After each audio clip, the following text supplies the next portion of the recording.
Шәһәрнең Патриот үзәге яныннан 30лап ир-егет китә. Фәнил Ибраһимов мәсәлән улын озатырга килгән. Түбән Камада инде 6 ел эшли. Хатыны, 2 кызы бар. Повестка килер дип уйламаган идек тә ди ул. Башкириядан килдем. Малайны озатырга. Түбән көтмәдек әзәк. Шулай. Егетләргә уңышлар телисем килә. Бер-берегезне үзләрчә менә бүген ничек барга басып торасыз, шулай бергә булып, инде исән-имин сезгә барыгызга да кайтырга насыйп булсын. Нурлат егетләрен ватанпәрвәрлек рухындагы җырлар белән концерт куеп озаттылар. Бу өлешчә мобилизация буенча чакырылган ир-атлар. Хәзер алар Казанда хәрби әзерлек үтәчәкләр. Аларны балалары, әти-әниләре, хатыннары озатып кала. Жиңәбез инде аны обязательно асыз булмый апа.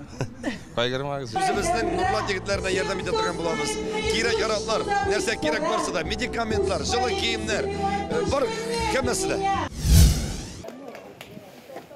Егетләр хәрби комиссариат каршында Казанга хәрби әзерлек үтү өчен китүләрен көтә. Аларны озатырга гаиләләре, туганнары гына түгел, район башлыгы да килгән. Мобилизацияләнүчеләргә кирәк яраклар, җылы киемнәр, азык-төлек тутырганнар. Көне кичә эштән соң барып алдым. Исән сау, әйләнеп кайтырга дигәндә. Исән сауны йөреп кайтсын дисәк, көтәбез.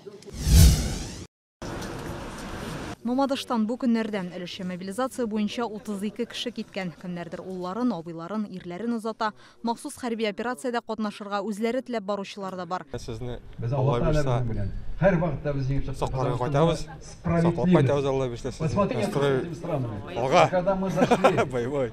Район җитәкчеләре мобилизация буенча чакырылган ир-егетләргә һәм аларның гаиләләренә һәр яклап ярдәм итәргә ышандыра. Инзилә Хөсәенова, Яңа Гасыр каналы.